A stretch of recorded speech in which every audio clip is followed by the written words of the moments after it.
একটি হৃদয় বিদারক ঘটনা যা ছড়িয়ে পড়েছে সামাজিক যোগাযোগ মাধ্যমে। মঙ্গলবার রাজধানী ফুট ওভারব্রিজ পার হয়ে রাস্তা হেঁটে যেতে দেখা যায় এক যুবককে, যার কোলে কাপড়ে মোড়ানো ছিল একটি শিশুর মরদেহ। স্থানীয় সূত্র থেকে জানা যায় শিশুটির বয়স মাত্র 3 থেকে 5 বছরের মধ্যে। ধারণা করা হচ্ছে শিশুটি হামে আক্রান্ত হয়ে মারা গিয়েছে। সেই শিশুর মরদেহ নিয়ে রাজধানী পথে হাঁটছে পিতা। কতটা যন্ত্রণা নিয়ে শিশুটিকে আঁকড়ে ধরে রয়েছেন সেটা অকল্পনীয়।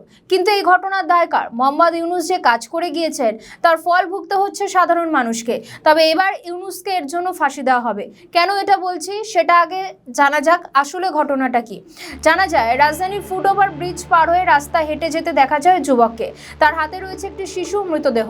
তাকে চিকিৎসা করার জন্য কামরাঙ্গীর চর এলাকা থেকে ঢাকার উত্তর সিটি কর্পোরেশন হাসপাতালে নিয়ে যাওয়া হয়েছিল। তবে চিকিৎসাধীন অবস্থায় তার মৃত্যু হয়। আরও একটি ছবিতে দেখা যায় হাসপাতালের সামনে কয়েকজন নারী কান্নায় ভেঙে পড়েন। পরে শিশুটির মরদেহ নিয়ে স্বজনরা রাস্তায় ফিরে যান বলে ধারণা করা হচ্ছে। বিষয়টি সোশ্যাল মিডিয়াতে সামনে আসতেই নিন্দার ঝড় উঠে যায়।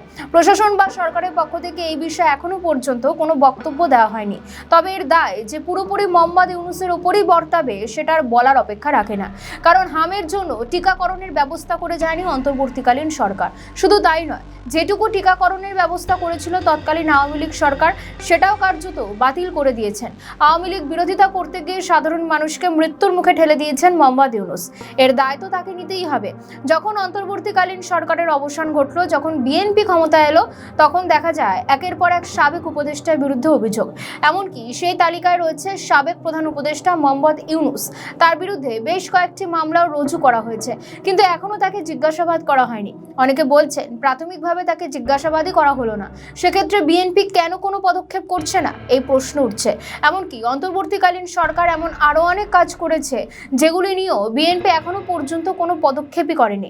এখন দেখা শেষমেশ এই হৃদয় বিদারক ঘটনার পরিপ্রেক্ষিতে কোনো ব্যবস্থা গ্রহণ করে কিনা তারেক রহমানের সরকার।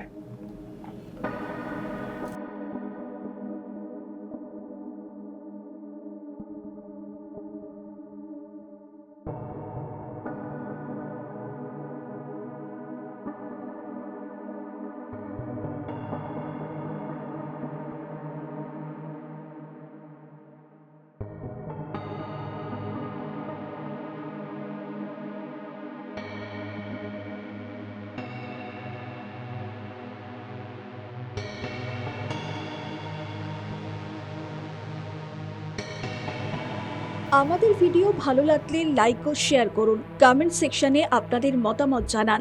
আরও ভিডিও পেতে আমাদের চ্যানেলটিকে সাবস্ক্রাইব করুন এবং প্রতি মুহূর্তে খবরের আপডেট পেতে প্রেস করুন বেল আইকন।